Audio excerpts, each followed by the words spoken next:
Bouyon!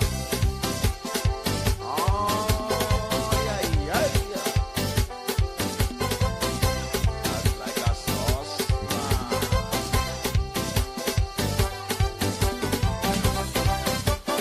Hey, Pepe!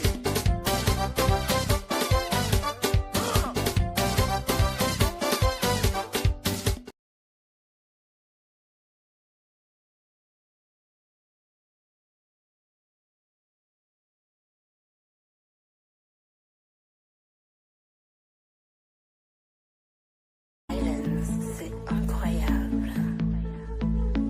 Proud of it, proud of it. Proud of it, proud of it. Proud of it, proud of it. Proud of it, proud of it. With all the wonders in the world, St. Lucia's only meant for me. So much history to be told and so much more for eyes to see. The colors feel the love, I can tell you all the way. Proud of it, proud of it. Proud of it, proud of it. It don't matter where I voyage, it don't matter where I roam.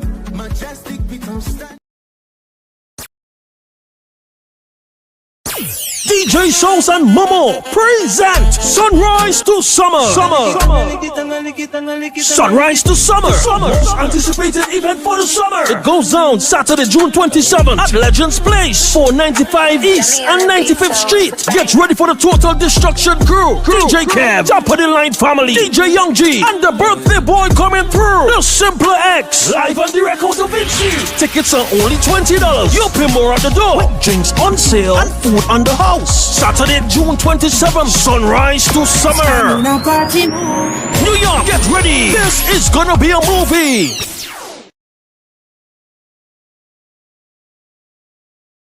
Shh. Do you hear that rumbling? That's not thunder. That's the hurricane hole. Ray of sunshine. It's $50 all-inclusive barbecue. Happening Saturday, July 12th. 193 Vernon Avenue, Brooklyn, New York. From 5 to 10 p.m. 5 hours of straight category 5. Thunderous vibes. Food flowing, drinks flowing, vibes turn all the way up. Musically, shelling the place down. DJ Speedo Meeting. Yeah, talk to me now. And DJ Bashi.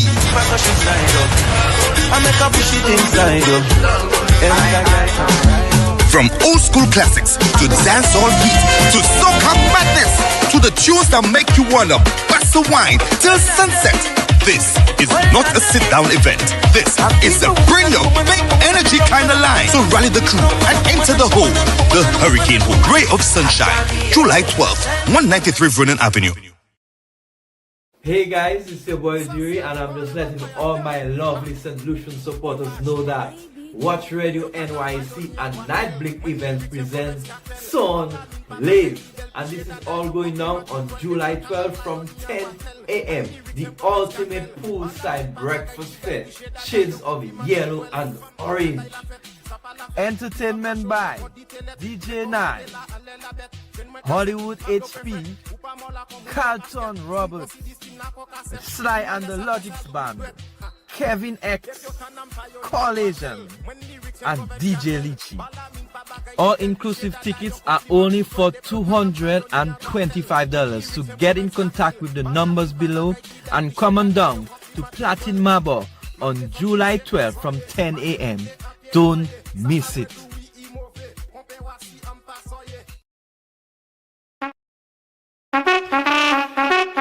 Love how we party, love how we fet. Pour out the bounty, everything set. Celebrate good friends and more. Let me see, tout moon, farewell. Love how the twin peaks rise to the top. Bounty, treasure, right non-stop. We love with spirit and we all have fun. Love that loose and rum. Perfectly blended, smooth, the rum of the people. Experience the 6 flavors of Bounty Rum, the spirit of St. Lucia.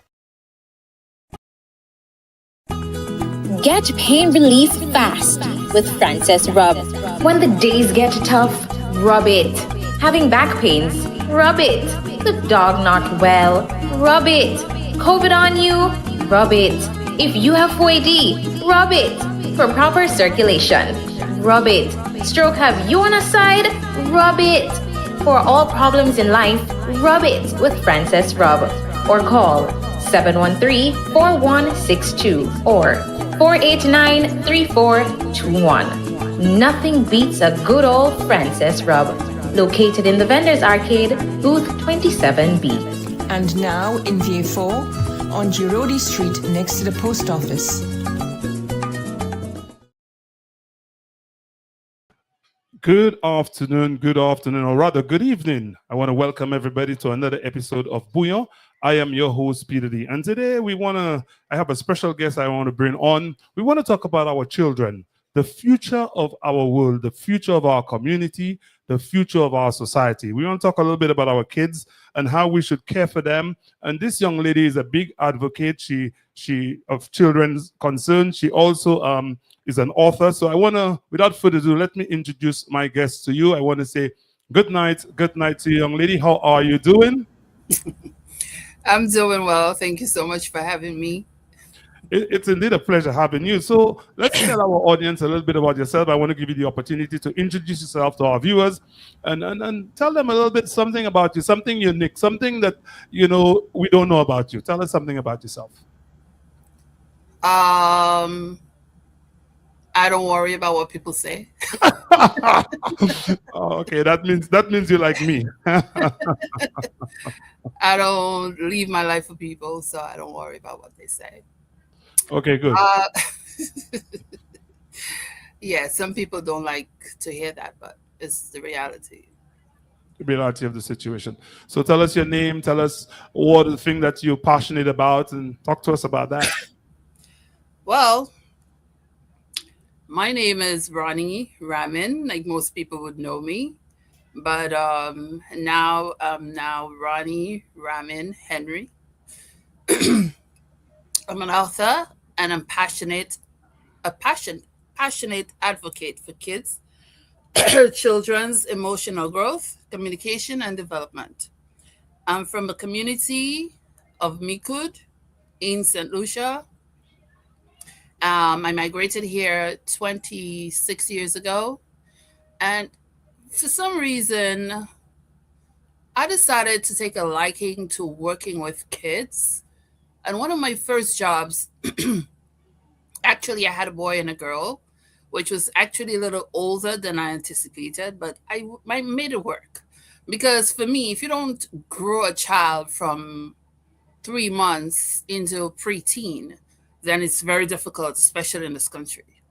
Yeah. But for me, it was a challenge. But the way I handled the situation, I surprised myself. I said, you know what? I need to be patient. I need to be calm.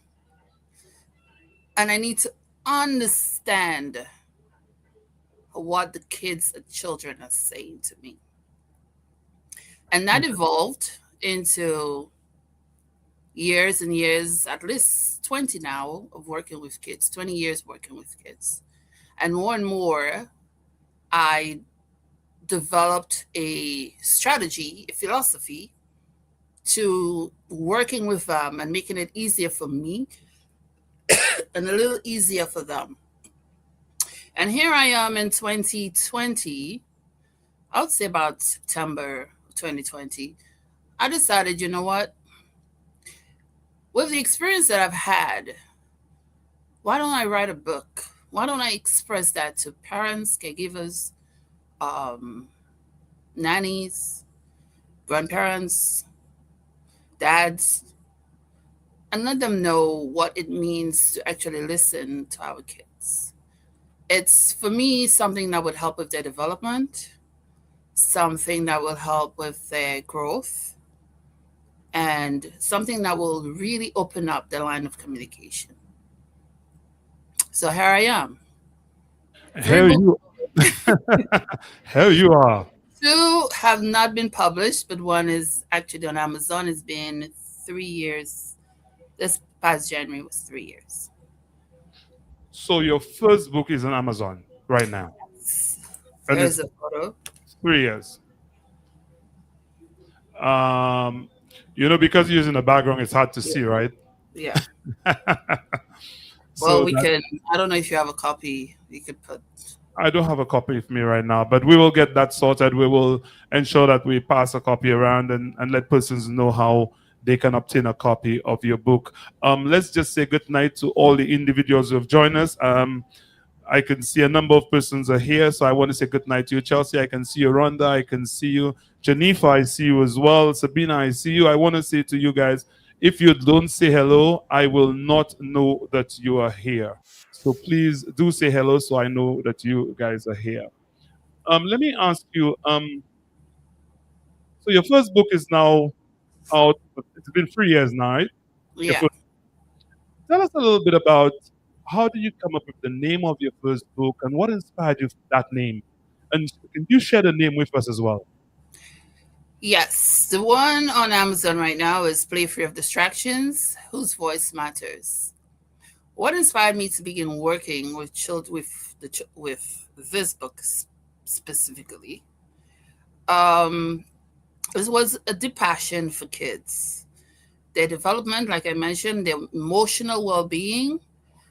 And over the years, I wanted to create stories so that, but to also,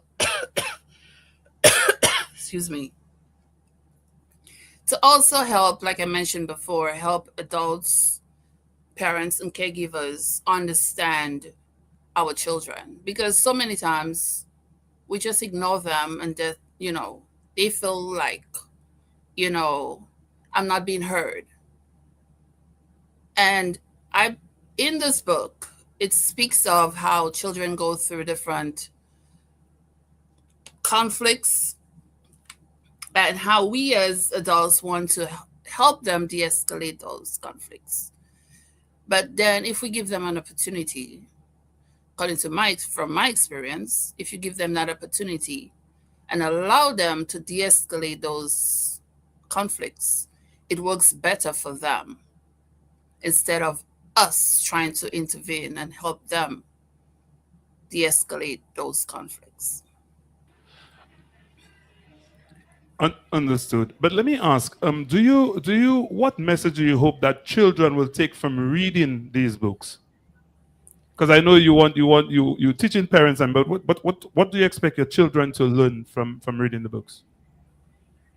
That they can have meaningful conversations, they won't be judged, they will be heard, their opinions will be respected. That's really important because that's one of the things I think that we really do need to teach our children and hope that they understand that, because I've always said that every voice matters and everybody should be heard, and you should always demand respectfully to be heard. And I think that's important, a very important message that we need to pass on. Bob, we see you. Want to say good night to you. Thank you for joining. This is the first time I'm seeing you on Bouyon, so thank you so very much for being here. In today's digital age, right, distraction everywhere. How important is playing a meaningful role for children? Well, my goal or the goal is not to remove technology completely, Right. but to create a balance. Because we grew up on Sesame Street, we grew up on Mr. T, we grew up on different things. Right. So the whole idea is not to remove it completely, but to create a balance where children can still have the experience to go outside, to do outdoor activities, emotional connection, and freedom to simply be children. Yeah, thank you for that. Let's just say Riri, I think is it Riri Francis? I want to say good night to you. I see you there. Good evening. Bob says the pleasure is mine. Thanks. And Sabina Daniel says, well done. Our students need this book in our schools. Very important to resolve conflicts among themselves as well. And we spoke about children having a voice, but what is the importance? What importance do you take to kids having a voice? Because I know, okay, as an adult, I want to have a voice because I want to be heard. I want people to listen to what I have to say. A lot of times we don't give children the same respect. So why do you think it is that important that kids should be heard more? Well,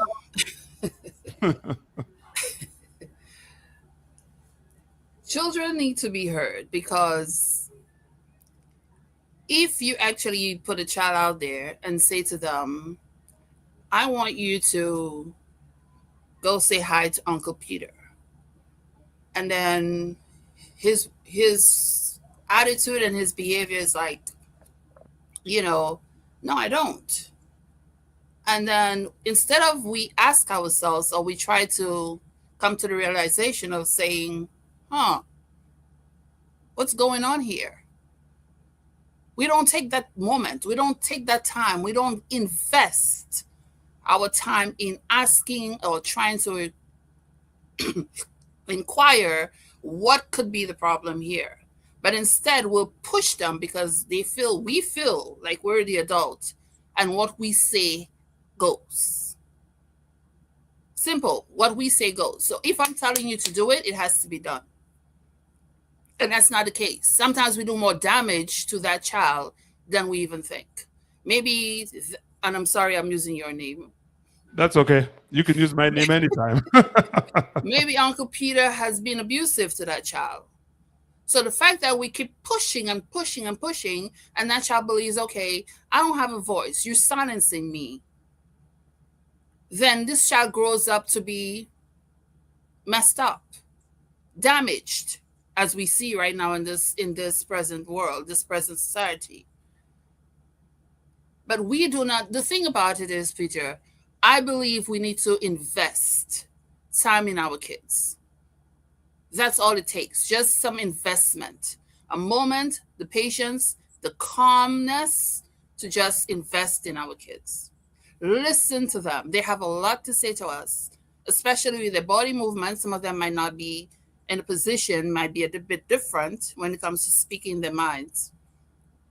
But others, we tend to just not listen to them because it's too much. I don't want to deal with this. Get away from me. I'm busy. I'm on the phone. And maybe if we had just given in that one moment, we could have changed that development for a lifetime. No, you've brought some really good points out there, and these are ways that we unintentionally silence our children. We don't allow them to have that voice. Yeah. You say this there, and this is so profound what you've said there. Sometimes in the simplicity of the things that we say, sometimes we don't think about it, but as you're saying it, I'm kind of listening to what you're saying, and that makes so much sense because sometimes we're so engaged in our own lives, in what's happening with us, that we forget about our kids. And when they want to come and talk to us, we want to push them off and say, okay, give me a break, or or I'm tired, or I'm busy, and whatever. And that way we prevent them from speaking. Harriet, I want to say good night to you. I see you. Leona Joseph, I want to say good night as well. Harriet said, yes, I agree. Investment is an integral part of our children's lives, and I think that is so important that we have to invest. And when we talk about investment, I'm sure you're talking about not just in terms of financial, but also in terms of being there for them, of your time, investing in the fact that they can have a conversation with you. That's right. And let's talk a little bit about parents. And maybe you could give some advice to parents in terms of when they unintentionally silence each other. Maybe you could from your experience and from what you've written before, you give some advice to parents as to how they can help in that way and not silence the children. Well, when we say silence the children unintentionally, doesn't mean that the parents don't care. It doesn't mean that they're just being, nonchalant. It simply means that it has normalized, it has been the norm lately. Interrupting children mid-sentence. So before a kid comes or a child comes, children comes to you and say, Mom, Dad, Uncle, do you know I'm feeling this sort of way? Oh, you get away from me, get away from me, the dismissing of the feelings. And this is what really gets to me, Peter. Because all of us have feelings, and the moment you push that away, it could be so damaging. It can be so damaging. We shut them off We don't allow them to express their feelings when they're sad. And I guess most of us on the chat, on the live, knows what it means to have different feelings. You have a feeling of sadness. You have a feeling of anxiety. You have a feeling of being scared. You have a feeling of being,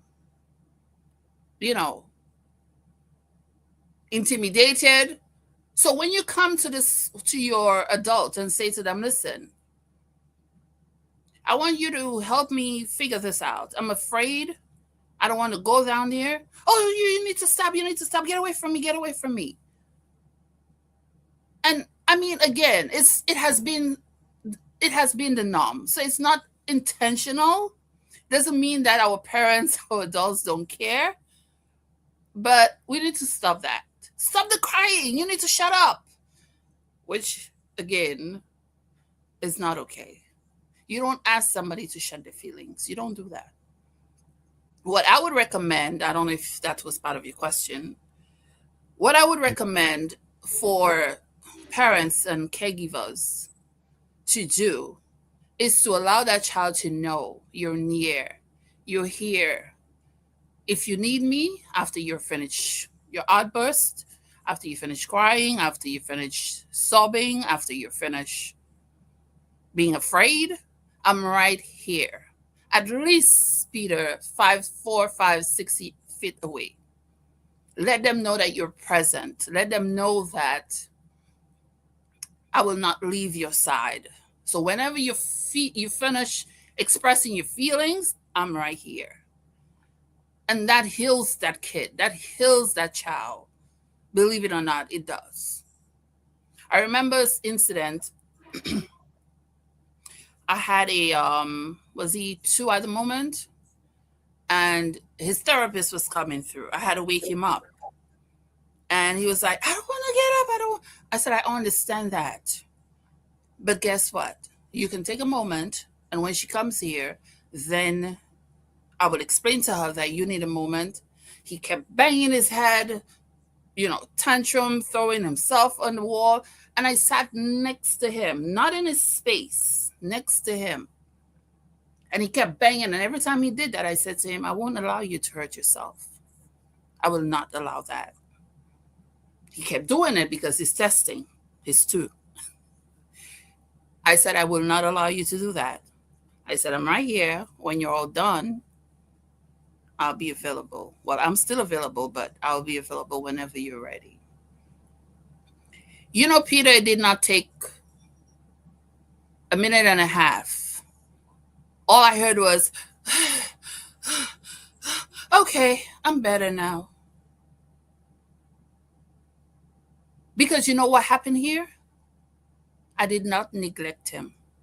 I did not turn my back. I was present. And the best part is I informed him that I am present. Wow. Yeah.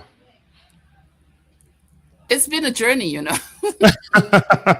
You say these things and sometimes, we take it lightly, but what you're saying there is so profound, to be honest. Like, that child is going through that emotional stuff, and then you just right there to say, I'm there with you. I'm not leaving you alone. I'm there. And that child feel that presence and feel that love, that you were there with me, you're supporting me. And let me tell you, that makes a difference. Yeah. Sometimes when we're going through things and we need people around us, and even as adults, we go through our stuff too. And it would be nice if someone would just sit there and listen to us, or tell us that we're loved, or tell us that we wanted, or we needed, or they care about us. Sometimes we need that even as adults. You know what? You know where it should start? As an infant, as a toddler. We need to be taught that. And what also can be very damaging when children especially try to express, I don't want to do that. The comparison between the other siblings, the friends, the neighbor's child. Okay? Kids, this is very damaging to kids. You don't do that. Oh, why you so how would they call it back home? You're shinya. Yeah, Shinya. Yeah, you're crying for everything, right? But your brother, look at your brother. He can bounce against the wall and be okay. He'll run and he'll fall and he'll be okay. I am my own individual person. You don't need to compare me to anybody else. You don't need to do that. And all of these things was like my personal experience. It's like my sister is one person, I'm one person. Right now, I'm one person, she's another person, and she's on the live. She could tell you. My dad keeps saying, I thought you would have been that person and she would have been that person, but total opposites. All right. Just because, they kept comparing. She's tougher than me. I was a little, shy. I'm still shy, but You are? yes, I'm working way through it. Okay. Let's just say good night to Leona Joseph, who's joined us. Thank you. Harriet, we can see you. Good night to you. Bob said, so true. Children speak with their voices as well as their body. We need to pay close attention, especially at infancy. And you did allude to that earlier on. You said it should start at infancy. It should start when our children are kids. We need to raise them the way that we want them to go. And Sabina Daniel says, that's healing. Harriet says, I will not leave you or forsake you, my child.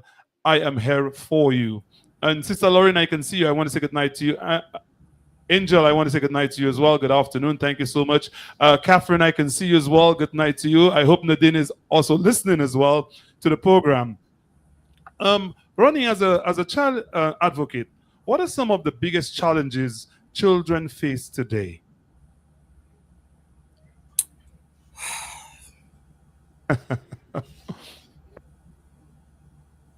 That they want the adults to communicate better and they don't. They want the adults to be more patient and they're not. If they want you to understand them and we don't, and they use every bit of their being to express that, but we tend to ignore it. Like Bob said, which his head is always full of me talking about kids. We need to actually give them a moment. We need to sit back and say, listen, I know you're trying to tell me something. It might not always be easy to understand what they're trying to say, because a 1-year-old child, their verbal communication will not be as powerful as a 5-year-old or a 6-year-old. So maybe just by sitting in a corner or throwing tantrums or maybe just being upset or giving you attitude, you would just tend to say, okay, that's just how you are. No, I don't want to deal with this. But with their body movements, they're telling us a lot. So if I see a child throwing a tantrum, I will come to them and say, is something bothering you? Are you having a bad day? Is something hurting? Is something... Then again, you see that facial expression will change. That child will say, no. Right away, you have to dig deeper because there is something that they're trying to tell you. And when you do that, then eventually they bring it out and then you can help solve whatever is bothering them or affecting them. You're bringing a good point, and I'm thinking, how can we as parents be better communicators, with our children and support them emotionally? How can, because I'm thinking I have 2 kids, right? And I'm thinking I have one who's very quiet and I have the other who's like me. And I remember, we were somewhere and my daughter never wants to leave, right? And sometimes it kind of annoys me a bit. And my wife reminds me that she is like you. So you have to give her some grace and some patience. So where my son is so chill and he's always ready to go home, yeah, I'm ready to go, but my daughter is never. So how can we, as you speak about that, it kind of brought that situation to mind. How can we better communicate and better deal with our kids? Okay, so in my book, I wrote about that, exactly what you just said there. And I call it, I have to still go through it to tell you. I call it following rules.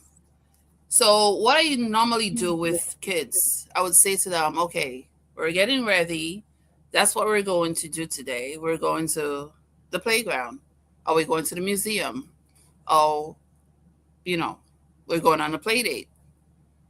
But when I say it's time to leave, I need you to understand that. I need you to accept that.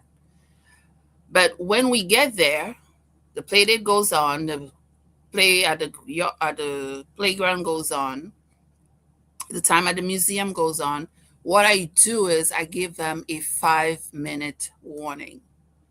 So I take it from 5, then I'll bring it down to 3, and then I'll bring it down to 1. And that usually works. But if you just, out of nowhere, your phone rings and it's like, oh shoot, somebody's at my door. Kids, we gotta go. You're creating monsters, and I don't mean that in a bad way. You're creating problems. You won't get cooperation through that. So we're talking about countdown. Sorry. Sorry. I was speaking, but go ahead. Finish what you were saying. No, I was just saying a countdown would be better. When you count down to maybe 10, it's up to you, the amount of time you have available. So basically, if I'm understanding, you're talking about managing the expectations. So we come to a place at a certain time, we leave at a certain time, and then now you bring the awareness that we're going to leave in 5 minutes or blah, blah, blah. And you establish that in the home before you step out. Right. And you have to make sure that you look into those little eyes and you speak that and they understand, or else we're not getting out of that house.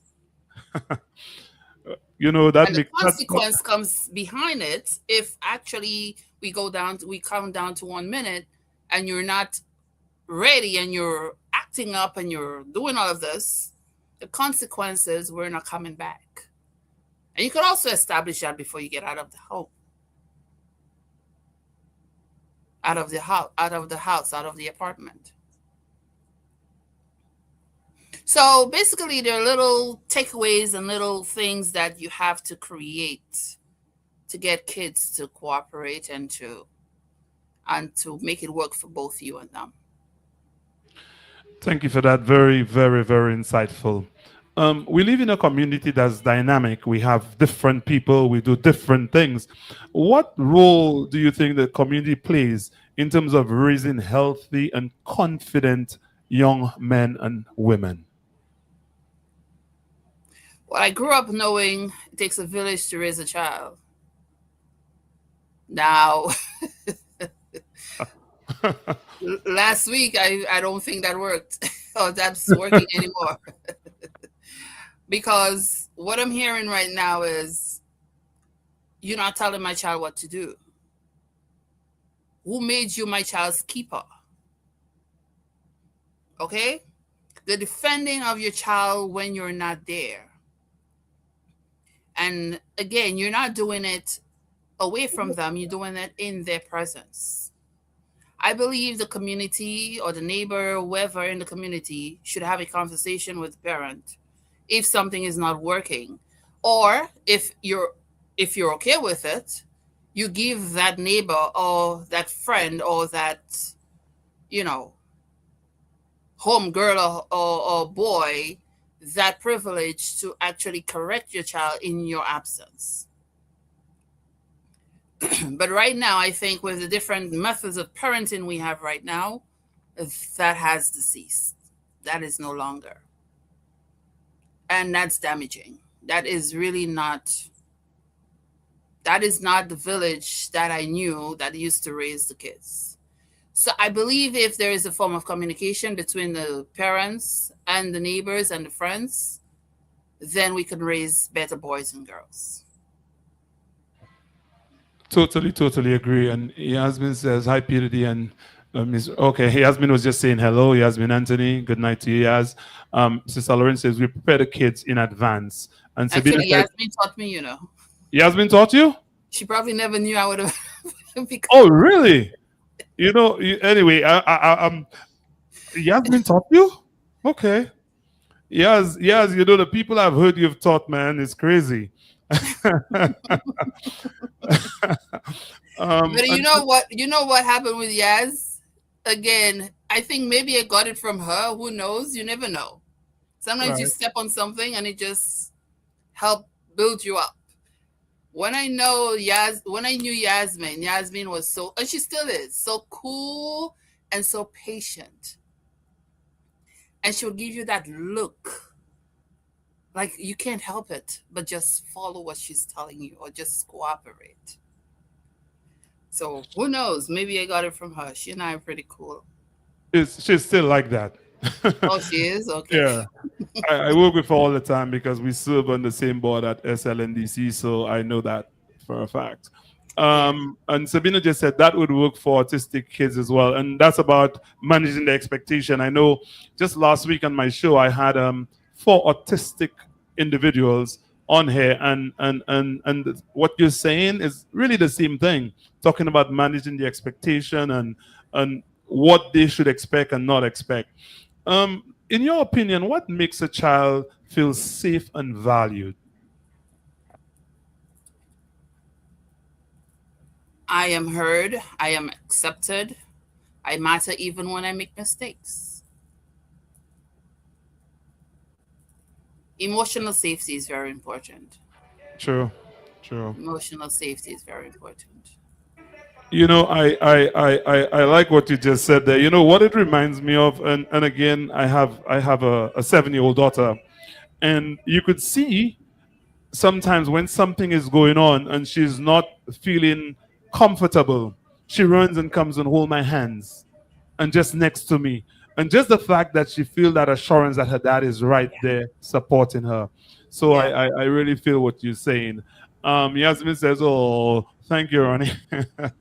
Nisa says, Miss Anthony and English. Oh, another former student says, Miss Anthony, the English B teacher. You see people, Yasmin, people you've taught. Wow, my girl. Let's talk a little bit about your upcoming book. And it's called I think it's on children with disabilities, right? Yeah. I What, don't want what to, I don't want to, I feel a sort of way when people say disability. I okay. think they're just different. They're different. Again, you again it's the same kind of conversation I've been having for the last couple of weeks, where we talk about kids are just different, and so let's talk a little bit about that, and what inspired you to want to write that book. Is it a personal story, a personal journey? Well, actually, I had two. I had one that was diagnosed with autism, and the other one was ADHD. And I think many a times, and I call them my special friends. I believe many a times they are spoken about and not spoken to. And I had that moment and I said, you know what? I had a conversation with a teacher, special ed teacher, and she brought some awareness and she said, Ronnie, when parents or guardians come to the school, they come to me and they're so frustrated. They're so upset. They're so mad. And I said, why? She's like, because they just want to get rid of the kid, just want the day to be over. I mean, the morning to come to take them to school and just get their day going and don't want to be bothered, don't want to deal with those kids. And I say to her, because it's a very difficult thing. It is very difficult.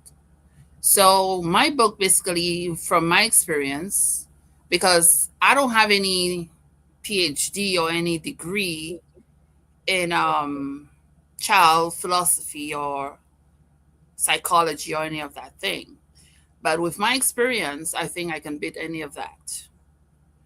So what I did with my book is to encourage or to tell people how to go about understanding and working around those kids. So when you work with them, again, you understand them, you communicate with them, it makes your life a little easier. Because indeed, it can cause some frustration. There's no doubt about that. Because Thank you for that. they have a unique way of communicating. And I think patience is very, very essential. Very, very essential when it comes to those kids. And the thing that we find we want those kids to do, which is very sad, is to fit in a world where that's just too fast for them. It's just too fast. And we expect them to just fit right in. So, let me ask, what do you think that should be our approach then? From your experience, what do you think our approach should be as parents and also as a society? I think if you're among or you're helping a child, whether it's as a teacher, a parent, or just a friend with a child that's different, I think it's necessary that you do some research, you read about them, and try to find a way to work with them. You don't just do it with your own belief and think, okay, if I just put you in a corner, you'll be fine. Or if I just turn my back and go to the store or go to work and just leave you there to take care of yourself, you'll be fine. That's what us normal people would do. But the ones that are different needs your time, they need your attention, and they need you to understand that there is a delay with their communication and you need to be patient about that.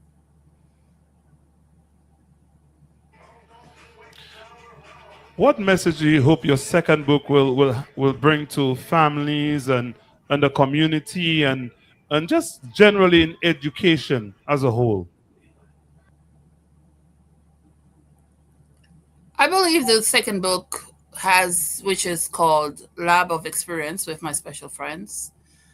I believe it will put somebody in the back, take a back seat, take a moment and realize, listen, I didn't know how important it was. I didn't know that I was doing more harm than good to that child. So there are little takeaways, little insights that would guide them as to how to go about working with those kids.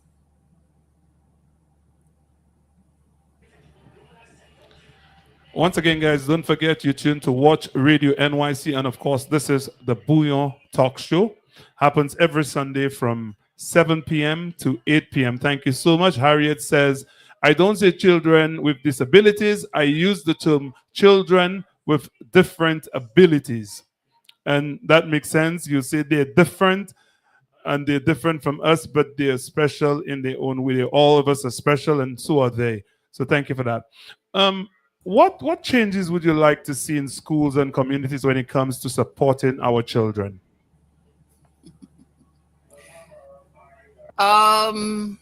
Especially our schools.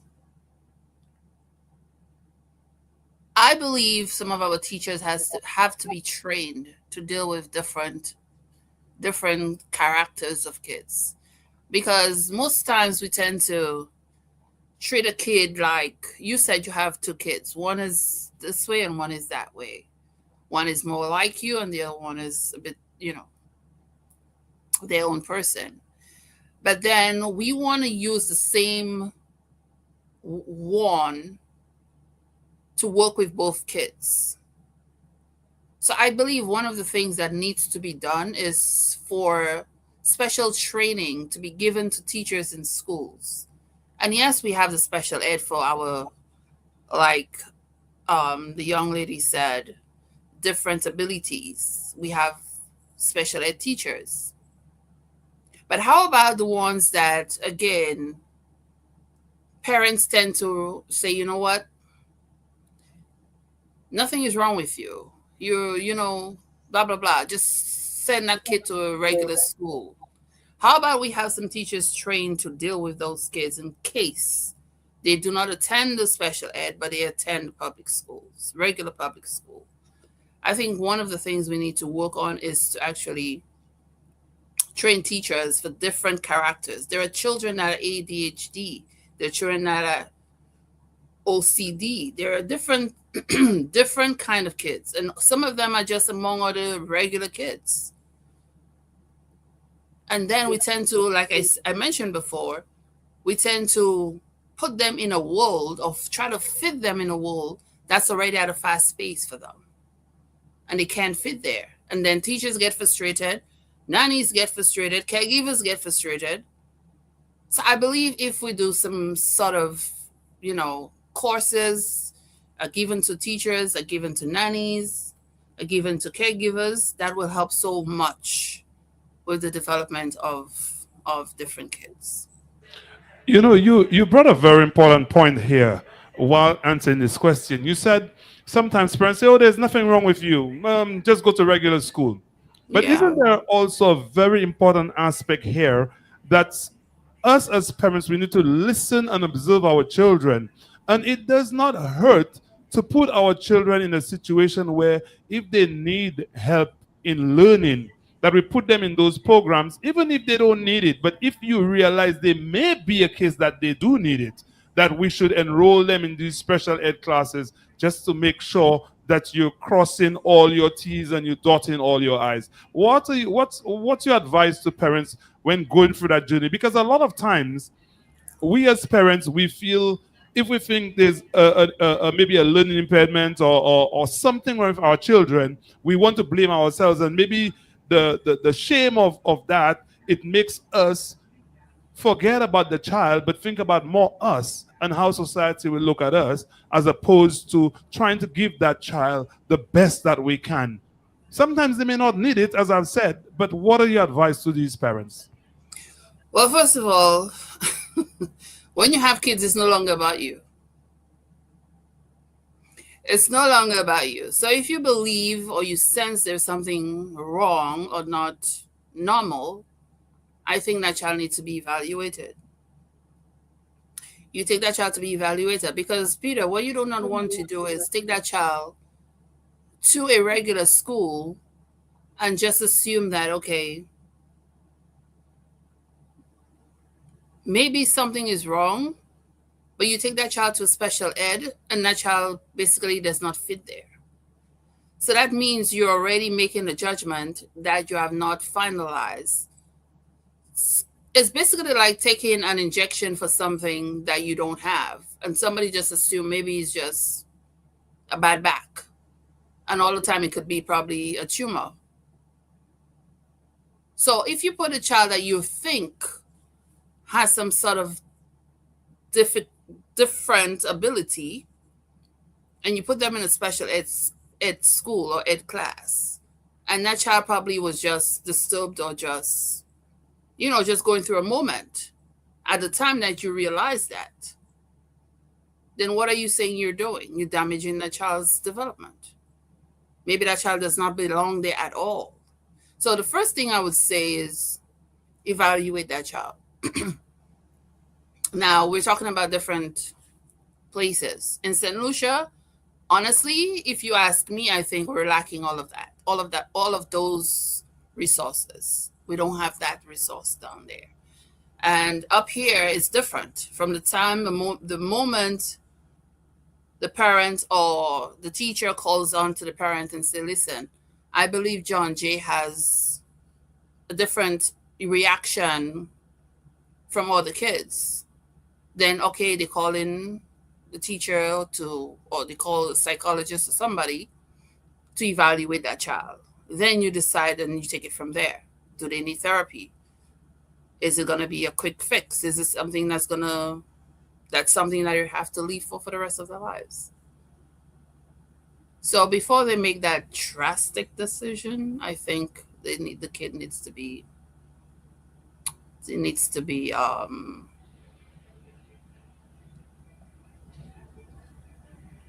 trying to find the word that I just used. Assessed or evaluated. Evaluated.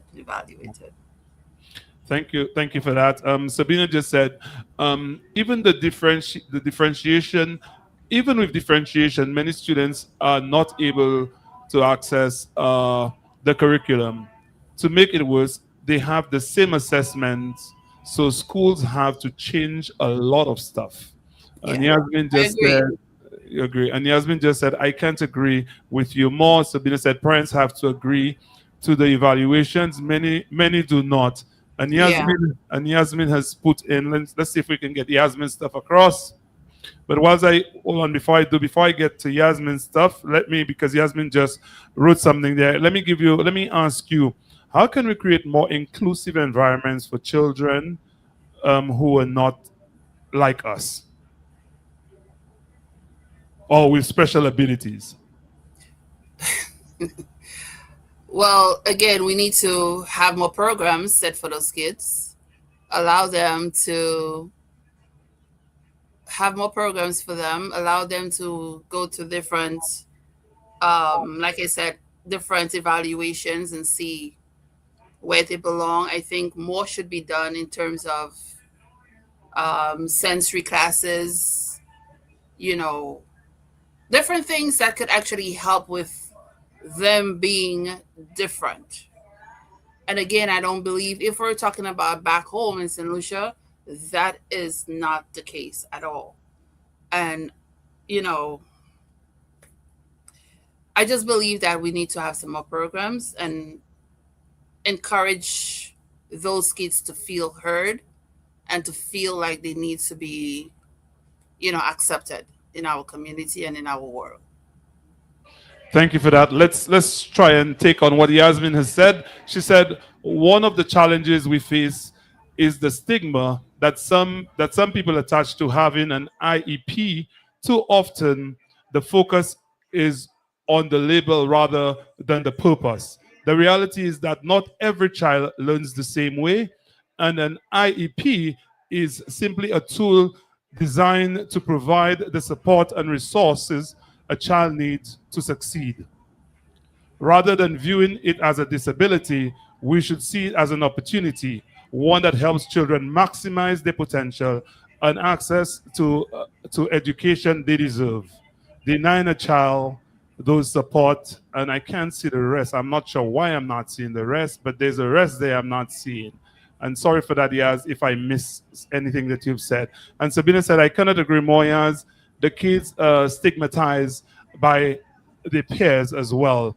And I Yeah. think that's a societal problem, right? Where our kids, because they get IEP, people are looking at them as not Little, bright or yeah, not intelligent. yeah, yeah. Think that is something we probably as individuals we need to kind of change that mindset. I really want to, Ronnie, I want to thank you for being on this show because we've spoken about so many things. And, I think you initially thought I was coming here to talk about my book, and then you've realized the amount of things we've spoken about today that it's Yeah. just crazy, right? Yep. Yep. So I really want to thank you for that, for spending the time with us. Um, and we appreciate it. I want to talk a little bit about you. I want to shift the segment a little bit from talking about children and let's talk about you a little bit. Tell us one of your favorite childhood books that you enjoyed while growing up. Oh boy. I don't think I had a special childhood book. Yeah, you didn't like the Nancy Jews and the I don't know. No, I think I remember at my first communion, somebody gave me, actually a teacher, gave me some books. It was about a little bear. I don't remember the author though. But I was always interested in books about a mom and a child. So it was Little Bear and the mother. It's Goldilocks and the Three Bears. It was, that kind of, that's what it was for me. It was always family first, that kind of thing. Didn't you? She asked you, didn't you like the Pearl? She said no, yes. I'm sorry. She didn't like the pun. How would you Yes, describe your how would you describe yes, that yourself? would be a different conversation. Yeah, it's a different conversation, okay? How would you describe yourself in 3 words? 3 words Always describing you. be me. You're what? Always be me. And what is always you meaning? Quiet, shy, thoughtful, deep. Headstrong, headstrong, very vocal when I need to be, and I don't tolerate nonsense. I guess that speaks volume, huh? Um, with the path that you have chosen. Um, Yeah. Sabina just said, the pull traumatized me as a kid. So, what does success mean to you? I don't believe that there's an elevator to success. I believe that we need to take the stairs. Because if you just jump into an elevator, that means you're not aware of the struggles, you're not aware of the drive, you're not aware of the patience, you're not aware of any of that. So for you to just jump into an elevator and get to the 5th floor like that, to me, for me, success is about taking the stairs and building it up to the 5th floor. And I guess it's all about building a strong foundation. So when you get to the top there, That's you're not right. going to just sink, right? That's right. Thank you. All good things must come to an end, and so must Bouyon. But Ronnie, you're not leaving us just yet. We still have a few more questions we have for you, and maybe more informational. Tell us how we can get your book, a copy of your book, and when are you expecting your second book to be out? Well, the book Play Free of Distractions, Whose Voice Matters, is on Amazon. It's only $15. Very insightful. Lots of takeaways in there that we can use with our children. And I'm actually working on 2 more, which is Labs of Experience with My Special Friends. That one, at least, I don't want to give myself timing on my projects, but I'm looking forward to the end of the year. And the third one that I have is also called My Body. So it's about a kid growing into the womb of their mother and coming out and expressing things that needs to be done, or he needs to be heard instead of you telling him what needs to be done for him Thank until he you. becomes a teenager. But Okay, cool. I'm trying to extend it. That's why, because the more you put things together, the more ideas you get. You get. I got So you. at the end of that book there is some interesting piece, boy. So well, we can't wait for that. We can't wait. So you need Yes, to hurry, right? yes, yes. And Yasmin just was trying to give the explanation about why she's suggesting the post. She said, I only developed the appreciation for it many years later after secondary school when I had to teach it. By then, I had read it quite a few times. Okay. Um, Ronnie, before we leave, any final words that you'd love to leave with our audience, please do so now as we bring the show to a close. Right now, Peter, I'm trying to put a website together to help parents with different insights about how to handle children, their development, communication. Also, I'm trying to build my YouTube channel with different scenarios to help parents understand how to work with kids with different abilities, kids with very high energy, kids with very calm energy, different things. So there's a lot to expect from you coming up. So thank you for yeah, that. this year I think I'm on fire. This year Uh, is my year.